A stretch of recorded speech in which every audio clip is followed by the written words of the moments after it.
I think we did. Excellent. Well done. Okay, so let's just jump right in. So, Faateh, we'll start with you. We were discussing beforehand, I feel like sometimes when we talk about agents, agentic AI, people kind of use these terms a bit loosely for kind of catch-all about whatever they're talking about. So just to kind of frame this conversation a little bit, can you kind of just define these, not in super technical terms, but just what are we talking about when we say agents or agentic AI for the purposes of this conversation? I know, for sure. Happy to add value there. So I come from a law background, and I was actually trying to think of this question a few days ago when I was talking to my customers. And there's a part in commercial law that we use, we call the agency. Did you have the agency to sign a contract, to take actions? And I use that as a framework sometimes when I'm thinking about agentic AI. So if I build, you can call it a tool, an assistant, anything. Does it have the ability to take actions for you? And what I've seen is that when I'm talking to a lot of customers, many would be using, let's say, LLMs and things like that more for searching, and they would still be calling it an agent. There's no harm in that. It's completely fine. I'm just happy when people are using it. But generally, if I have to really be very nitty-picky about agentic, it's when you've built an agent that has context, has the powers of the LLM, the processing powers, but also has the ability to take actions. This could be a very simple action of analyzing a lot of information. It could be writing an email on your behalf, updating something in a tool, but has the agency to go beyond just searching and actually taking an action on it. So generally, when I say agentic, or if I'll say it during this conversation, it's going to refer to something beyond the levels of searching or assisting, but taking actions for you as well. And so when we're talking about that kind of framework, it's very interesting because we're not talking about a piece of software that you just buy and you plug it into your system and you just go. You know, it's not Windows, it's not something or SaaS platform. It's a conceptual thing, really. You've got to kind of figure out or imagine what could these things do with you, and we'll talk a little bit about how each of you approach that. But when I'm at that starting point, you know, what are some of the things that I should be thinking about then, just when I begin to think about that, because you're not coming to me as dust and saying, here's the thing, and here's how it works. So I'm a very first principles kind of a person whenever I'm put into a situation. And a few days ago, I was at a AI for marketing leaders dinner, and they were all talking about the time when social media was new and how marketers were perceiving it. People didn't know what to do with the technology. But eventually, everyone that became like a leader in marketing, they still needed those marketing principles to stay alive. Like, what are we really doing with marketing, irrespective of the tool at hand? With AI, I still feel like a lot of people go into the technicality of it very fast, but the business principle elements, they haven't left us.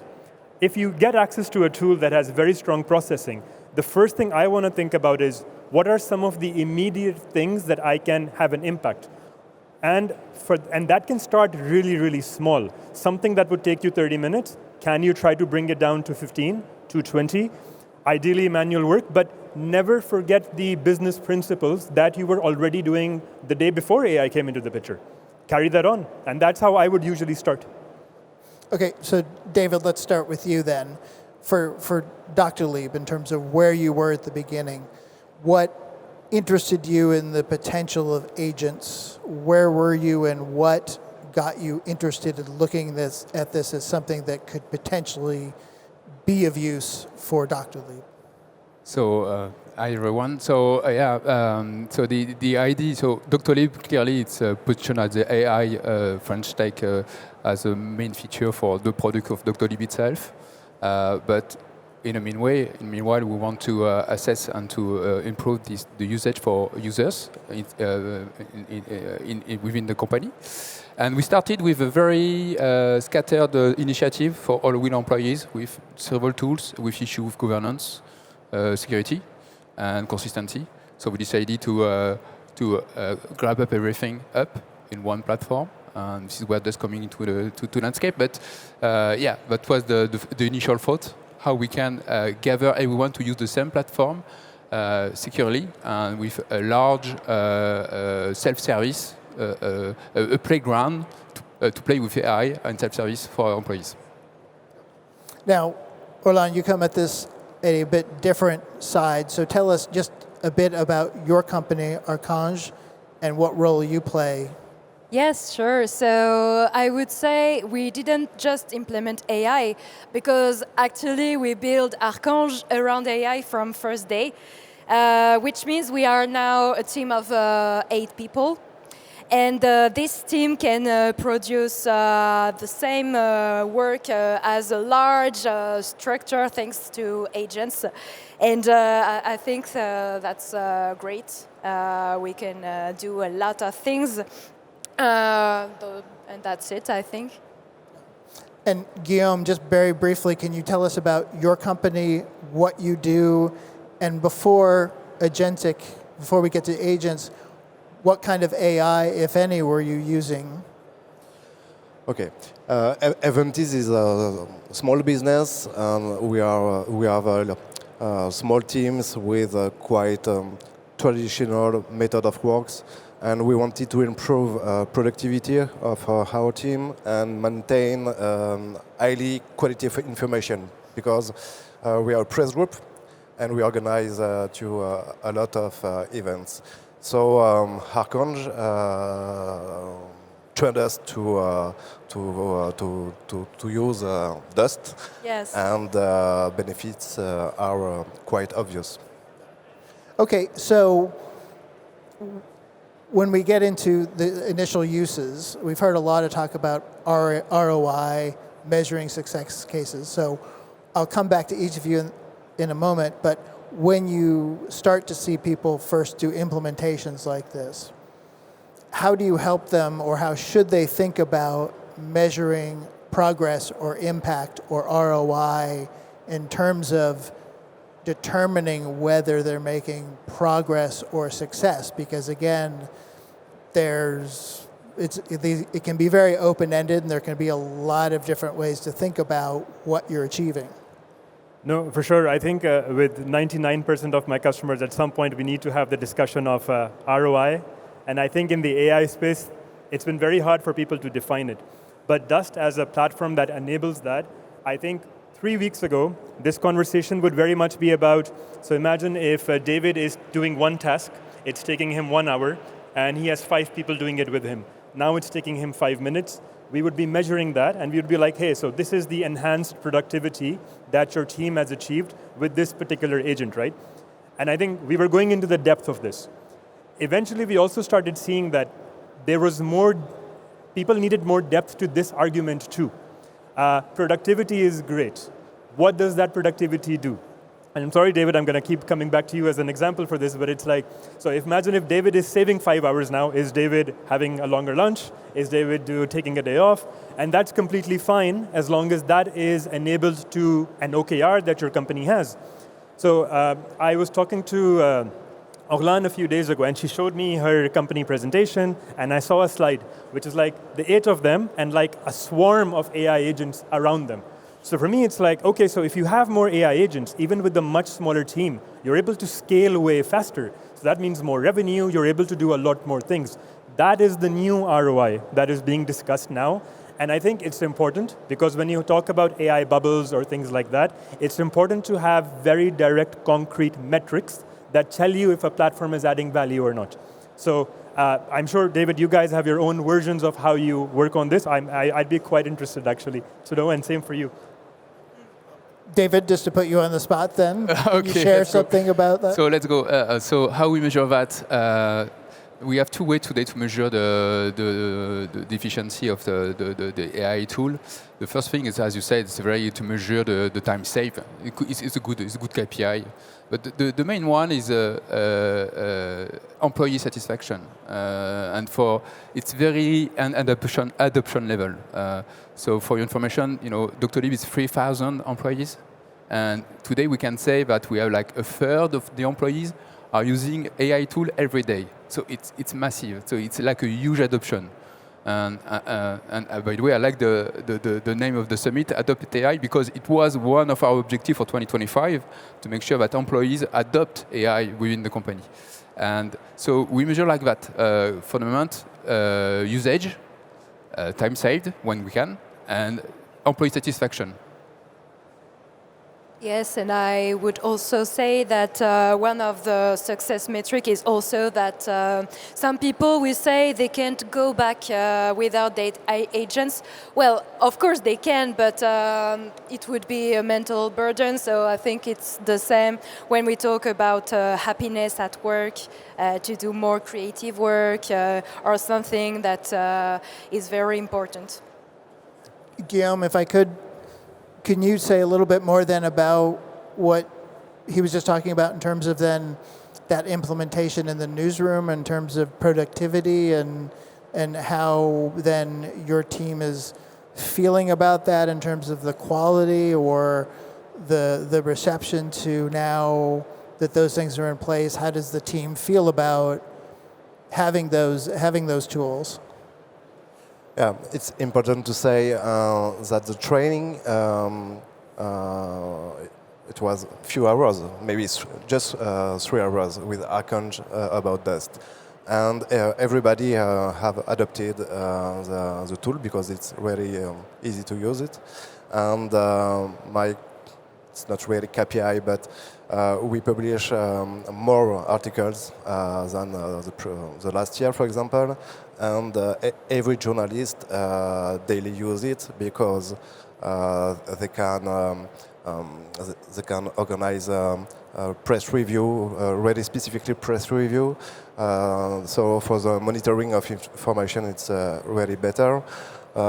We have a productivity gain in when you want to summarize, for example, the run table. We use Dropbox and Dust to have the audio transcription. You put your audio file on Dropbox, then you have the text. So for journalists, it's really quickly to trade this information. Today, everybody use it, and the most people who are the most comfortable with the tool naturally teach the others, help the others to create specific agents, for example. We have a little team, but we have maybe 15 case studies.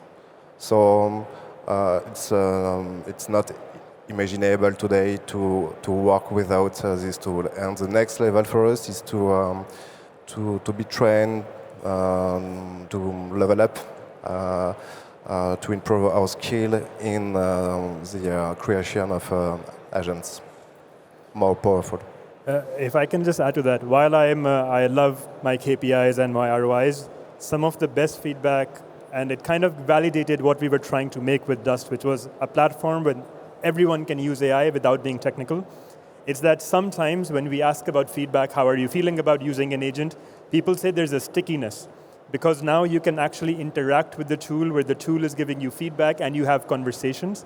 So the way you're designing your days and planning your days slowly start to change. And someone even said, like, for me, it's like when Excel sheets came, we were using them, some life was super happy, but how do you justify the ROI of an Excel sheet? You just kind of know now you need it. And with agents, the same thing is coming back. Like, people, I've heard even of a few job interviews where people are now asking, are you giving me AI tools to work with? And if you're not giving me these right now, I don't want to be in a place where in 3 years, I'm saying I don't have any experience with working with AI tools. So it's funny how all of these things are kind of coming together, and ROI is super important to focus on, but the stickiness element and these intangibles at the same time that sometimes we can only feel matter a lot as well. I'm just curious then, again, we referenced this earlier, but you hear this ongoing debate about on a global level, and I've heard this cited several times, the famous MIT report about the 5% ROI metric, blah, blah, blah. But I do hear all these stories and personal experience about people having these successes with it. I think we've all found things that we feel like are just on a personal and professional level, you think, I can't imagine not having these tools on some level to do these things now. I can't imagine going back. But then people saying, I am not getting this global ROI that transforms my balance sheet or my whatever. So how do you see a disconnect there, or what's the gap there that's missing in terms of how those two things are not lining up, I guess, in the short term? You want me to? Yeah. When that came out, I had just joined Dust, so you can imagine how I really wanted to read what did I sign up for. So I went quite deep into this report. And there were two things that really stood out for me. One was that on a technical basis, what people were trying to do as a proof of concept, it was working. What was misaligned was business initiatives. So it's almost like if I give you a really cool toy, you spend a lot of money on it, it does the job it's supposed to do, but you don't give it a proper job to do, it will always fail. It's like you get an intern, and then you don't tell them what to do. After their internship is over, they're probably not going to be a successful intern, because how are you measuring that? And this is what we've really tried whenever we're working with customers. We're very hands-on, but a big part of that is like, what are the business outcomes that you are willing to go towards? Because come end of year, when we're going to be discussing renewals with you, you will probably bring this topic up of like, what did we really achieve by spending all of this money on it? So let's have this conversation from day one, and then use the technical tools to make that happen, not the other way around. So the majority of those things that failed, they started with the technical one, AI is super cool, let's go in, for what? The for what was not really handled. It's changing now, but I think this was the primary difference. Orlane, do you see that with people that you work with? Do they line up their expectations correctly with what they think they're going to get in terms of what they're doing with some of these tools? Well, that's a good question, because when people want AI, they want to do everything, and we need to help them to understand where we can use AI. What we recommend for that is first to keep things simple at first, to take a task you master well so you can properly evaluate it. And then step by step, you will progress and pass from a simple task to a business domain, and I think that's very important to do that. You know, at ARKANGE we have what we call agents density. And it's important to understand that, because some people in the team will not use the same number of agents due to their job requirements. And when you want AI, not everybody needs to be augmented, and that's okay, I think.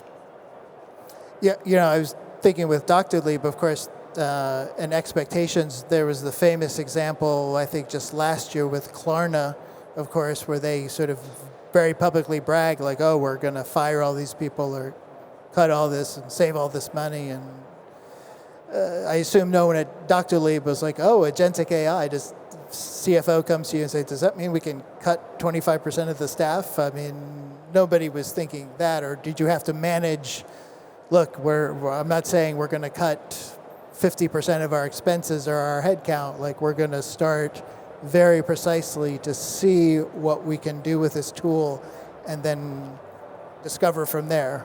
So yeah, we didn't come up for this kind of discussion, but what I can say is that we can do better, we can do faster, we can do. It's not a kind of a measure between the FT or AI in between. What I would say it's again it's the way we work. In fact, AI brings a shift the way we work. I mean, it's completely different. You mentioned it. AI is not just a tool you implement and that's it. It works. No, it's like a huge work of the team. And I'm thinking mainly with people team, because we worked a lot to help us to employees to adopt AI within DOCTOLIB.